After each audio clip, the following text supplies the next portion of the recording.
Hello बच्चों, academic ज्ञान with Saurabh sir YouTube channel पर आपका फिर से हार्दिक स्वागत है। आज हम बात करेंगे क्लास 8 का चैप्टर नंबर 12 जिसका टाइटल है सम नेचुरल फेनोमेनास, मतलब कुछ प्राकृतिक घटनाएं। ये काफ़ी मज़ेदार टॉपिक है और इसमें आपको ईवीएस मतलब इन्वायरमेंटल स्टडीज़ और साइंस दोनों का मिक्सचर मिलेगा। तो अपन स्टेप बाय स्टेप को समझेंगे। तो देखें, जैसा कि आप देख पा रहे हैं सम नेचुरल फेनोमेनास, इस वर्ड का सबसे पहले मैं मतलब समझाने लगूं तो देखें, फेनोमेना वर्ड का मतलब होता है इवेंट्स, मतलब घटनाएं, ठीक है। और नेचुरल मतलब occur by nature, occur by nature मतलब प्रकृति से होने वाली, प्रकृति से होने वाली।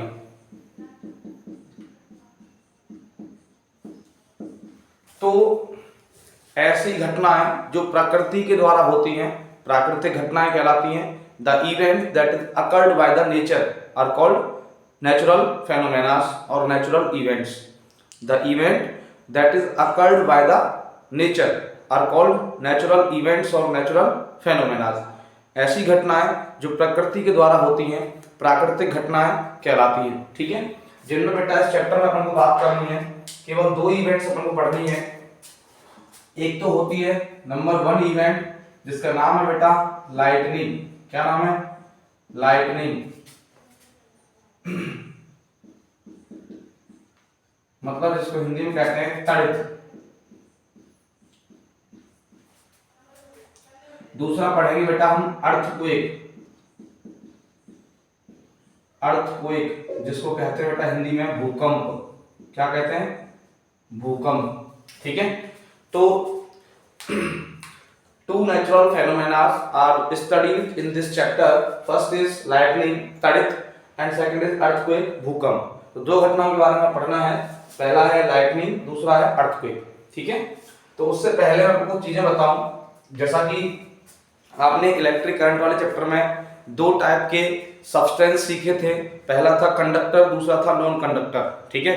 तो कंडक्टर वो सब्सटेंस थे जिनसे होकर के इलेक्ट्रिक करंट पास हो रहा था और नॉन कंडक्टर वो सब्सटेंस थे जिनसे होकर इलेक्ट्रिक करंट पास नहीं हो रहा था।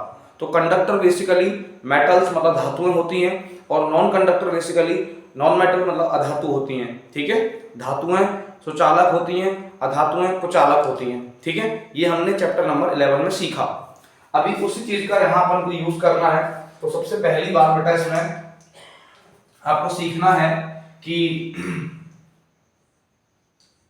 ऑब्जेक्ट्स मतलब वस्तुएं, objects are charge by rubbing, मतलब वस्तुओं को रगड़ के हम चार्ज मतलब आवेशित कर सकते हैं। वस्तुओं को आपस में रगड़ के हम आवेशित कर सकते हैं, ठीक है। एंड द चार्ज और आवेश दैट इज ऑब्टेन्ड जो प्राप्त होता है, that is obtained bye rubbing is called static charge, is called static charge। मतलब वस्तुओं को रगड़ने से आवेशित किया जा सकता है और रगड़ने से जो आवेश प्राप्त होता है उसको स्थिर आवेश कहा जाता है। मतलब two object are charged by the rubbing and the charge that is obtained by the rubbing is called static charge. मतलब दो वस्तुओं को, दो ऑब्जेक्ट्स को रबिंग के द्वारा अपन चार्ज कर सकते हैं और रबिंग से जो चार्ज ऑब्टेन्ड होता है उस चार्ज का नाम होता है स्टैटिक चार्ज, मतलब स्थिर आवेश, ठीक है। पहली बात तो ये थी। तो मतलब चार्जिंग करने का एक मेथड आ गया, क्या? Rubbing. Rubbing is the first method to charge the object. वस्तुओं को आवेशित करने का सबसे पहला तरीका होता है रगड़ना, ठीक है।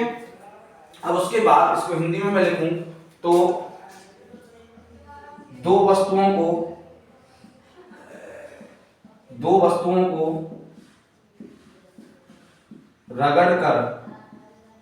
दो वस्तुओं को रगड़कर आवेशित किया जा सकता है। दो वस्तुओं को रगड़कर आवेशित किया जा सकता है एवं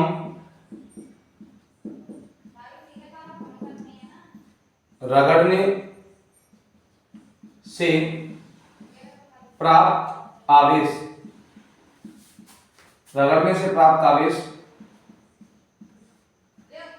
स्थिर आवेश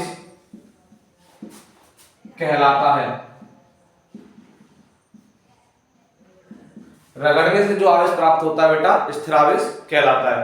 तो सबसे पहले हमने सीखा कि ऐसे इवेंट जो नेचुरल कॉजेज से होते हैं उनको नेचुरल इवेंट्स या नेचुरल फेनोमेना कहा जाता है, जिनमें अपन को दो को पढ़ना है। पहला लाइटनिंग जिसको हिंदी में तड़ित कहा जाता है, दूसरा अर्थक्वेक जिसको भूकंप कहा जाता है।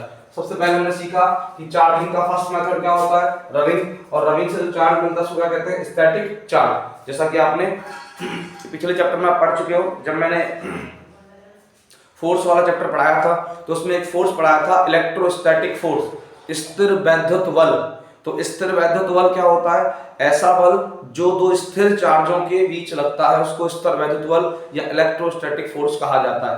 तो वही बात यहाँ आई थी कि स्टैटिक चार्ज का मतलब क्या होता है, ऐसा चार्ज जो मूवेबल ना हो, मतलब स्थिर हो, उसको स्थिर चार्ज कहा जाता है। ठीक है, अब उसके बाद बेटा इसमें आगे अपन, ये तो बेसिक था इसका। अब उसके बाद सबसे पहले अपन को स्टार्ट करना है इसमें first event that is called lightning. Lightning पहला इवेंट क्या है, लाइटनिंग, जिसको हिंदी में कहा जाता है, जिसको हिंदी में क्या कहा जाता है, तड़ित। तड़ित, ठीक है। अब लाइटनिंग का मतलब तड़ित का मतलब क्या होता है कि देखो बेटा होता क्या है, इसमें समझना, इसको ध्यान से समझना। ये बादल हैं और बादल ये क्या है, क्लाउड्स। अब बादलों में क्या होता है बेटा, दीज आर क्लाउड्स, इनको क्या बोलेंगे अपन कॉमनली, क्लाउड्स, बादल। ठीक है, क्लाउड्स मतलब बादल। और बादल में सबसे पहली बात मैं आपको बता दूं कि जैसे मान लो ऊपर क्या बन जाता है, प्लस चार्ज बन जाता है, और नीचे मान लो माइनस चार्ज बन जाता है। ठीक है, ये बनता कैसे, प्राकृतिक कारणों से बन जाता है कि बादलों के ऊपर वाली सतहों में, अपर सरफेसेस ऑफ क्लाउड्स में पॉजिटिव चार्ज फॉर्म होता है, और लोअर सरफेसेस ऑफ क्लाउड में क्या होता है, नेगेटिव चार्ज फॉर्म होता है अपने आप ही। बादलों के अंदर ऊपर वाली सतहों में प्लस चार्ज बनता है और नीचे वाली सतहों में माइनस चार्ज बनता है। अब आपको पता है, आपने पिछले चैप्टरों में सीखा है कि प्लस और माइनस, प्लस और माइनस, प्लस और माइनस, प्लस और माइनस, इनमें क्या होगा बेटा, अट्रैक्शन फोर्स पैदा होगा। क्या होगा, अट्रैक्शन। ठीक है, आकर्षण पैदा होगा, और आकर्षण होने की वजह से बेटा यहां क्या पैदा होगी, ग्लो पैदा होगी, चमक पैदा होगी। जब मान लो ये प्लस है और ये माइनस है, दोनों को टकराया जाएगा, मतलब दोनों में जब टक्कर होगी तो बेटा इस प्लस और माइनस के भिड़ने से, मतलब पास आने से क्या होगा, एक स्पार्क पैदा होगा, एक चमक पैदा होगी, और उस चमक का नाम क्या होता है, लाइटनिंग होता है, पहली बात। और लाइटनिंग के टाइम पर जो साउंड प्रोड्यूस होती हैं, जो हाई वॉल्यूम वाली साउंड प्रोड्यूस होती हैं, उन साउंड्स का नाम होता है थंडर स्टॉर्म। क्या नाम होता है, थंडर स्टॉर्म, जिसको हिंदी में कहा जाता है झंझावत। दोबारा सुने, the event in which light is produced by the collision of two charges, मतलब एक ऐसी प्राकृतिक घटना जिसमें चमक या प्रकाश दो आवेशों के टकराव से उत्पन्न होता है, उसे लाइटनिंग मतलब तड़ित कहा जाता है। And the sound that is produced during the lightning is called thunderstorm, मतलब तड़ित के दौरान जो ध्वनि उत्पन्न होती है उस ध्वनि को झंझावत कहा जाता है। ठीक है, तो बेटा बादलों में ऊपर वाली सरफेस पे क्या बना, प्लस, ये प्लस है, ये प्लस है, ये प्लस है और ये प्लस है, और नीचे वाले क्या बना, ये माइनस, ये माइनस, ये माइनस, और जब प्लस माइनस में टकराव हुआ मतलब अट्रैक्शन फोर्स हुआ, और अट्रैक्शन से क्या पैदा हुआ बेटा, एक स्पार्क पैदा हुआ। क्या पैदा हुआ, स्पार्क। और स्पार्क का मतलब चमक पैदा हुई, और उस चमक का नाम हमने क्या बोल दिया, उस चमक का नाम हमने लाइटनिंग बोल दिया। ठीक है, तो in the clouds the collision of two types of charges, बादलों में दो प्रकार के आवेशों के टकराव से जो चमक उत्पन्न होती है उस चमक को लाइटनिंग कहा जाता है, तड़ित कहा जाता है। और लाइटनिंग के टाइम पर जो साउंड्स प्रोड्यूस होती हैं उन साउंड्स को थंडरस्टॉर्म मतलब झंझावत कहा जाता है। ठीक है, तो lightning is a natural event. ठीक है, अब एक बार देखें इसको स्क्रीनशॉट में।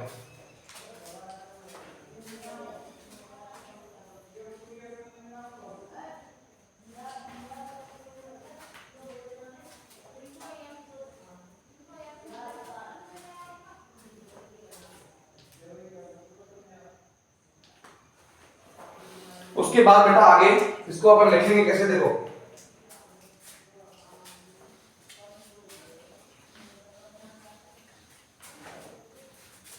देखो बेटा,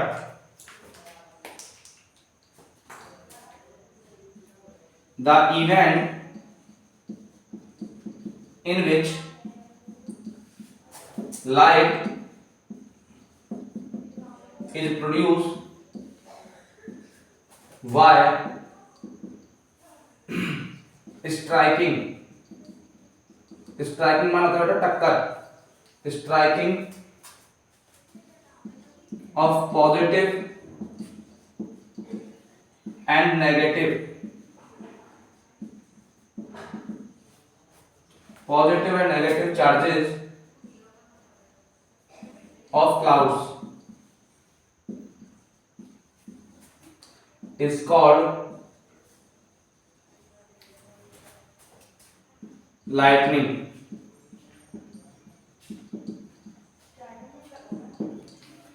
मैंने क्या बोला बेटा, एक बार देखें आप, क्या लिखा, the event in which light is produced by striking off positive मतलब प्लस एंड नेगेटिव मतलब minus charges of clouds is called lightning.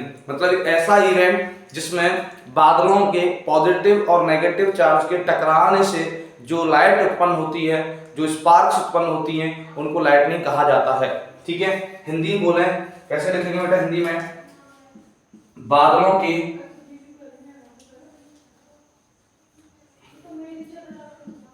ऐसी घटना जिसमें बादलों के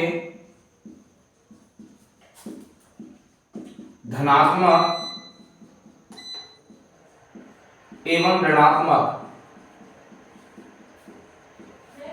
आवेश, ऐसी घटना जिसमें बादलों के धनात्मक एवं ऋणात्मक आवेशों के टकराव से प्रकाश उत्पन्न होता है, प्रकाश उत्पन्न होता है, हो या होता है, तड़ित कहलाती है, तड़ित कहलाती है। ठीक है, और इसी चीज में बेटा आगे तड़ित इंग्लिश में लिखता हूं पहले, the sounds that produced during lightning are called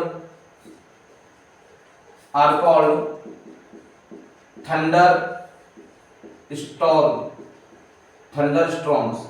ठीक है, तो ऐसी ध्वनि जो लाइटनिंग के टाइम पर प्रोड्यूस होती हैं उनको थंडरस्टॉर्म कहा जाता है। मतलब वे ध्वनि जो तड़ित के समय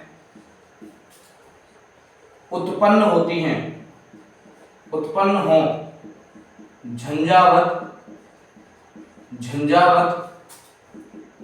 कहलाती हैं। वे ध्वनि जो तड़ित के समय उत्पन्न होती हैं झंझावत कहलाती हैं। तो सबसे पहली चीज एक बार मैं पूरा समराइज कर रहा हूँ। नेचुरल वर्ड का मतलब होता है अकर्ड बाय नेचर, प्रकृति से होने वाली। फेनोमेना वर्ड का मतलब होता है इवेंट, मतलब घटना है। और सिंपल वर्ड्स में अपन डिफाइन करें, the events that is occurred by the nature are called natural events. ऐसी घटनाएं जो प्रकृति के द्वारा होती हैं प्राकृतिक घटनाएं कहलाती हैं। प्राकृतिक घटनाएं दो प्रकार की होती हैं, लाइटनिंग मतलब तड़ित और अर्थक्वेक मतलब भूकंप। ठीक है, इनके बारे में आगे चर्चा करेंगे। फिर उसके बाद एक मैंने मेथड लिखा कि objects are charge by the rubbing, कि वस्तुओं को रगड़ने से अपन आवेशित कर सकते हैं। तो मतलब चार्जिंग का फर्स्ट मेथड क्या हुआ, rubbing. It is the first method of charging. ठीक है, वस्तुओं को आवेशित करने का प्रथम तरीका रबिंग मतलब रगड़ना होता है। The charge that is obtained bye rubbing is called static charge. ऐसा आवेश जो दो वस्तुओं को रगड़ने से प्राप्त होता है क्या कहलाता है, स्थिर आवेश कहलाता है। हिंदी में भी मैंने लिखा है कि दो वस्तुओं को रगड़कर आवेशित किया जा सकता है एवं रगड़ने से प्राप्त आवेश स्थिर आवेश कहलाता है। ठीक है, उसके बाद अपने पहला इवेंट डिस्कस किया लाइटनिंग, हिंदी मीन जिसका तड़ित होता है। मैंने लिखा कि the event in which light is produced by the striking off positive मतलब प्लस एंड नेगेटिव मतलब minus charges of clouds is called lightning. तो ऐसी घटना जिसमें प्रकाश बादलों के दो प्रकार के आवेशों के टकराव से उत्पन्न होता है वो लाइटनिंग कहलाती है। And the sound that are produced during lightning are called thunderstorm. तो ऐसी ध्वनि जो लाइटनिंग के समय प्रोड्यूस होती हैं उनको थंडरस्टॉर्म मतलब झंझावत कहा जाता है। हिंदी में लिखा हुआ है, एक बार आप स्क्रीनशॉट लें और देखें।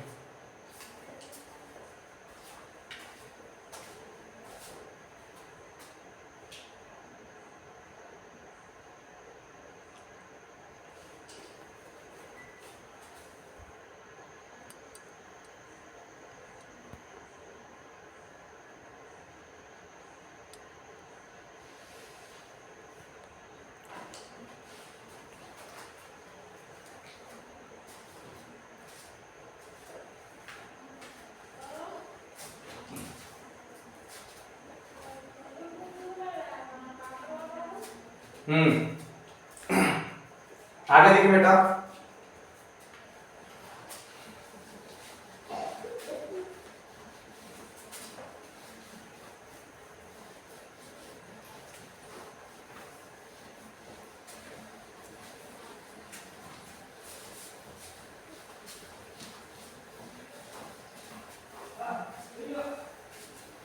अगर इस लाइटनिंग को बेटा अपन डेमोन्स्ट्रेट करें मतलब प्रदर्शित करें एक डायग्राम से तो कैसे करेंगे समझना बेटा। जैसे बेटा मैंने बादल बनाया, इसको क्या मैंने नाम दिया, क्लाउड्स मतलब बादल। ठीक है, और मैंने बताया कि बादल के अपर सरफेस में क्या बनता है, पॉजिटिव चार्ज। मैंने बना दिया plus plus plus plus plus plus plus. ठीक है, और बादल के लोअर सरफेस में क्या बनता है, माइनस। तो minus minus minus minus minus minus. ठीक है, अब होता क्या है कि जो पॉजिटिव चार्ज है वो नेगेटिव से जब स्ट्राइक करता है, मतलब ये पॉजिटिव चार्ज जब इस नेगेटिव से टकराएगा, ये पॉजिटिव चार्ज जब इस नेगेटिव से टकराएगा और ये पॉजिटिव चार्ज इस नेगेटिव से टकराएगा, तो यहाँ क्या पैदा होगा, एक ग्लो पैदा होगा। क्या पैदा होगा, एक ग्लो पैदा होगा। ठीक है, एक चमक पैदा होगी। ये क्या पैदा होगा, ये जो मैंने ऐसे दिखाया ना, ऐसे करके ऐसे करके, इसका मतलब क्या है, ग्लो। ग्लो का मतलब चमक। ठीक है, तो जो लाइट क्लाउड्स के अंदर चार्जेस के कोलिजन से प्रोड्यूस होता है उसका नाम होता है लाइटनिंग। अब ये बादलों का जो ऊपर सरफेस वाला प्लस है और नीचे वाला जो माइनस है, जब ये टकराएगा तो क्या बनेगा, लाइट बनेगा। ठीक है, उसका नाम हो जाएगा लाइटनिंग। अब इनकी जो टकराव से जो साउंड प्रोड्यूस होगा, यहां से बेटा जो साउंड प्रोड्यूस होगा, जो हाई फ्रीक्वेंसी और हाई एम्पलीट्यूड वाला होगा, बहुत हैवी साउंड होता है। ठीक है, इनके टकराने से, और वो हैवी साउंड का नाम क्या हो जाता है बेटा, थंडर स्टॉर्म। क्या हो जाता है, थंडर स्टॉर्म, जिसको हिंदी में कहते हैं झंझावत। क्या कहते हैं, झंझावत। तो चार्जेस के टकराव से जो साउंड प्रोड्यूस होता है लाइटनिंग के टाइम पर, उसको थंडरस्टॉर्म कहा जाता है। और ये चार्जिंग से जो लाइट प्रोड्यूस हुआ उस लाइट का नाम होता है बेटा लाइटनिंग। क्या नाम होता है, लाइटनिंग। क्या नाम होता है? लाइटनिंग, मतलब तड़ित। ठीक है, तो बादलों में बेटा बिजली कड़के तो समझ जाना कि प्लस और माइनस टकरा रहे हैं, और प्लस और माइनस जब टकराते हैं तो एक लाइट पैदा होती है, उसकी इवेंट का नाम लाइटनिंग है, और लाइटनिंग के टाइम पर जो साउंड प्रोड्यूस होती है उनका नाम थंडरस्टॉर्म है। ठीक है, उम्मीद करता हूं ये चीज क्लियर हुई होगी आपको। आगे बेटा जो ये लाइटनिंग का चार्ज है, इस लाइटनिंग का चार्ज बेटा बहुत सारी चीजों पर एडवर्स इफेक्ट भी डालता है, मतलब बुरा प्रभाव भी डालता है। कैसे?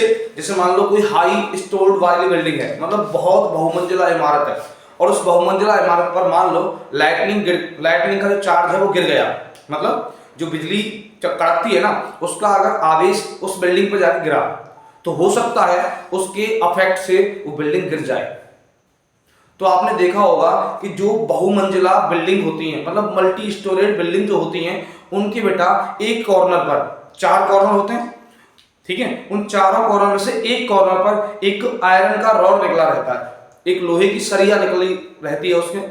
तो उसका क्या इंपॉर्टेंस है? होता क्या है कि जब लाइटनिंग होता है बादलों के अंदर, तो लाइटनिंग का चार्ज आपको पता है कि आयरन इज अ कंडक्टर है या नहीं? जो धातुएं होती हैं वो सुचालक होती हैं, आपने पिछले चैप्टर में सीखा। तो वो आयरन जो है उस चार्ज को अट्रैक्ट करता है अपनी तरफ। तो वो चार्ज जब आयरन की उस रॉड पे पड़ता है ना, उस लोहे की सरिया पे जो पड़ता है, तो वो चार्ज कहाँ जाता है? डायरेक्ट अर्थ में जाता है, जमीन में चला जाता है। और ये भी मैं आगे बताने वाला हूं। तो लाइटनिंग के असर से बचने के लिए पहला सेफ्टी मेथड, पहला सुरक्षा उपाय क्या है कि हमें अपने जब भी भवन का निर्माण करें, बिल्डिंग्स का निर्माण करें, तो उस टाइम पर बेटा किसी एक कॉर्नर से हमें क्या निकालना चाहिए? एक आयरन का रॉड निकालना चाहिए। उससे क्या होगा कि जो चार्ज है लाइटनिंग का, वो चार्ज लाइटनिंग का उस आयरन रॉड में जाएगा, और आयरन रॉड के थ्रू वो कहाँ पहुंच जाएगा? अर्थ में पहुंच जाएगा, जिससे क्या होगा? हमारी बिल्डिंग गिरने से बच जाएगी। तो ये सारी चीजें आपको मैं अभी आगे बताऊंगा। तो पहली चीज तो आपको ये देखना है कि क्लाउड्स के अंदर ऊपर वाली सरफेसेस में प्लस बनता है और नीचे वाली सरफेसेस में माइनस बनता है। बादलों की ऊपरी सतहों में पॉजिटिव चार्ज का फॉर्मेशन होता है और निचली सतहों में नेगेटिव चार्ज का फॉर्मेशन होता है, और जब प्लस और माइनस का मीटिंग होता है तो उससे एक ग्लो पैदा होता है, उस ग्लो का नाम लाइटनिंग होता है। और लाइटनिंग के टाइम पर जो साउंड प्रोड्यूस होता है उसका नाम थंडरस्टॉर्म होता है। ठीक है, आगे देखें। आगे इसमें बात करने वाले हैं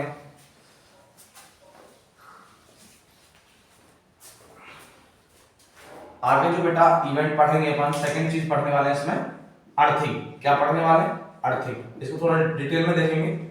अर्थिंग, इसको हिंदी में कहते हैं भूसंपर्कन। क्या कहते हैं? भूसंपर्कन।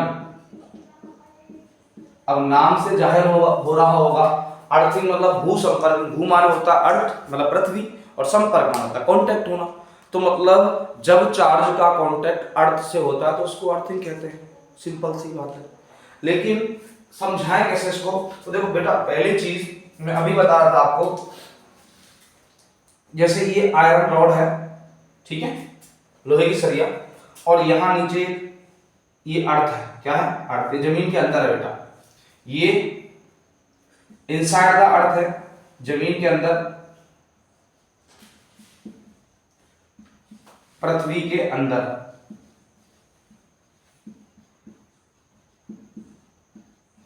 ठीक है, ये जो प्लेट है वो पृथ्वी के अंदर है, और ये जो है बेटा, ये क्या है? आयरन रॉड है। क्या है? आयरन रॉड, मतलब लोह छड़। ठीक है, आयरन रॉड है। अब होता क्या है कि इस आयरन रॉड और इस प्लेट को लगाने से फायदा क्या होता है कि जब बेटा लाइटनिंग का चार्ज इसकी तरफ आता है, जब लाइटनिंग का चार्ज इसकी तरफ आता है, ये क्या है? Charge of lightning. Charge of lightning, Hindi में तड़ित का आवेश।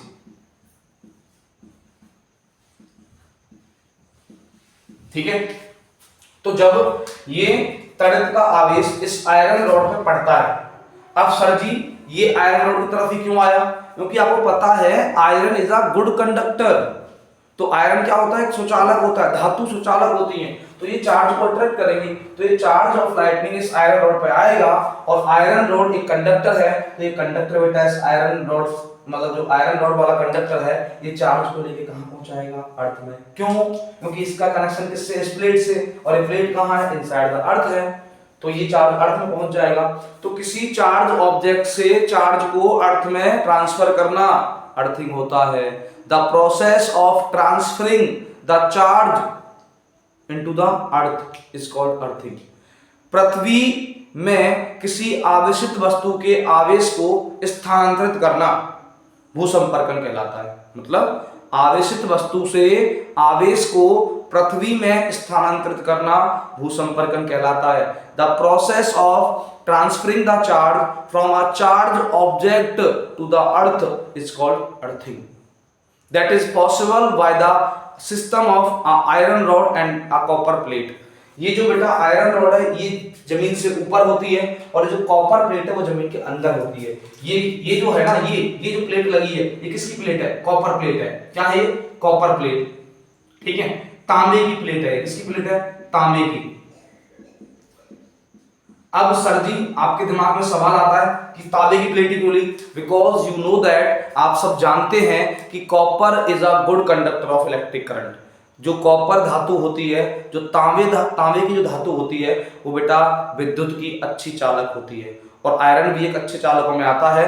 तो होता क्या है कि लाइटनिंग का जो चार्ज है वो आयरन रॉड पे इंसिडेंट होता है, मतलब गिरता है, और आयरन रॉड उस चार्ज को इस कॉपर प्लेट के थ्रू कहां ट्रांसफर करती है बेटा, अर्थ में ट्रांसफर करती है। और इस चार्ज को ट्रांसफर करने की प्रोसेस को क्या कहते हैं, अर्थिंग कहते हैं। जब चार्ज ऑब्जेक्ट का चार्ज अर्थ में ट्रांसफर करते हैं तो उस प्रोसेस का नाम अर्थिंग होता है। और अर्थिंग जो होता है वो पॉसिबल हो पाता है बेटा इस सिस्टम से, जिसमें एक आयरन रॉड इंक्लूड होता है और एक कॉपर प्लेट होता है। आयरन रॉड जमीन से ऊपर होता है, और जो कॉपर प्लेट है वो जमीन के अंदर होता है। ये जो सेफ्टी मेथड है बेटा, वो लाइटनिंग के अफेक्ट से मल्टी स्टोरेड बिल्डिंग्स को बचाने का होता है। मतलब जो बहुमंजिला इमारतें होती हैं उनको लाइटनिंग के अफेक्ट से बचाने के लिए ऐसा किया जाता है, ठीक है, दैट्स इट। अब उसके बाद इसको अपन समझाएं तो बेटा इसमें बता दूं, ये आयरन रॉड क्या होता है, कंडक्टर होता है। क्या होता है, कंडक्टर। अब इसको इधर लिख रहा हूं, सुचालक होता है, ठीक है। अब देखो इसको लिखूं तो लिखने में क्या आएगा,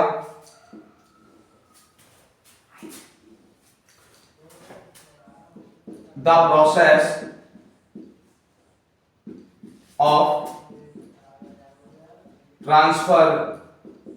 transferring of charge, the process of transferring of charge from a charged body to the earth is called earthing. मतलब क्या है, the process of transferring of charge from a charge body to the earth is called earthing. मतलब एक आवेशित वस्तु से आवेश को पृथ्वी में स्थानांतरित करना भूसंपर्कन कहलाता है, ठीक है। हिंदी में कैसे लिखेंगे, आवेशित वस्तु से आवेशित वस्तु से आवेश को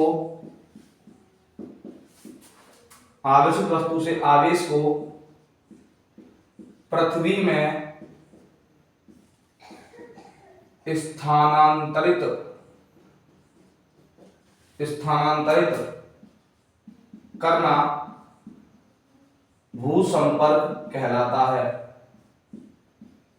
भूसंपर्क कहलाता है। तो बेटा आवेशित वस्तु से आवेश को पृथ्वी में स्थानांतरित करना भूसंपर्क कहलाता है।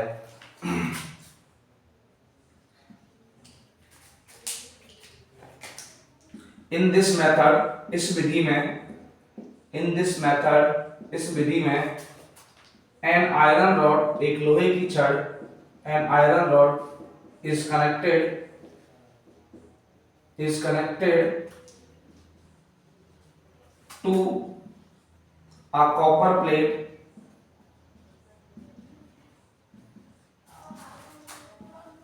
that is inside the earth. In this method, an iron rod is connected to a copper plate that is inside the earth. During lightning charge is attracted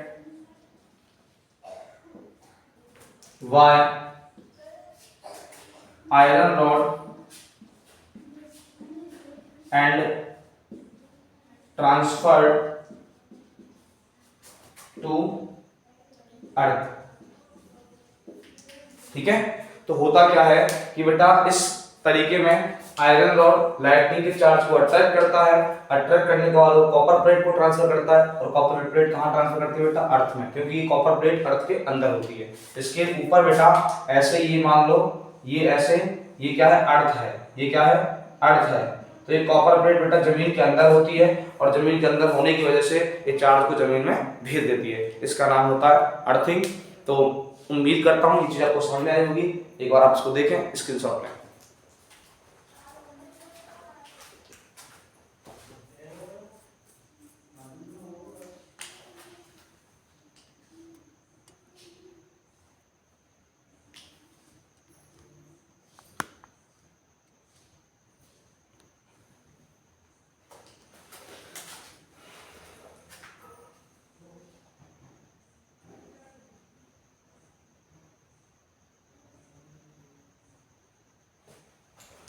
ठीक है बेटा, उम्मीद करता हूँ आज की क्लास आपको पसंद आई होगी। अगर ये क्लास आपको पसंद आए तो इस क्लास को बेटा शेयर करना अपने क्लासमेट्स को, और लाइक भी करना। इससे हमें एक मोटिवेशन मिलता है और एक नई क्लास बनाने के लिए हमें एक नई एनर्जी आती है। तो बस हमारा यही आपसे निवेदन है कि आप अगर डेली पहले तो क्लास को अटेंड करा करें और पूरी क्लास अटेंटिवली देखें। उम्मीद करता हूँ कि आप मेरी इस बात को समझेंगे, और जाते जाते वही डेली का नियम 4 लाइन आपको सुना के जाएंगे। तो ध्यान से समझना। आज रास्ता बना लिया है तो कल मंजिल भी मिल जाएगी। आज रास्ता बना लिया है तो कल मंजिल भी मिल जाएगी। हौसलों से भरी है कोशिश, हौसलों से भरी है कोशिश, एक दिन जरूर रंग लाएगी। आज रास्ता बना लिया है तो कल मंजिल भी मिल जाएगी। हौसलों से भरी है कोशिश, एक दिन रंग जरूर लाएगी। क्या कहा? आज रास्ता बना लिया है तो कल मंजिल भी मिल जाएगी। हौसलों से भरी कोशिश एक दिन जरूर रंग लाएगी। जय हिंद, जय भारत। मिलते हैं अगली क्लास में।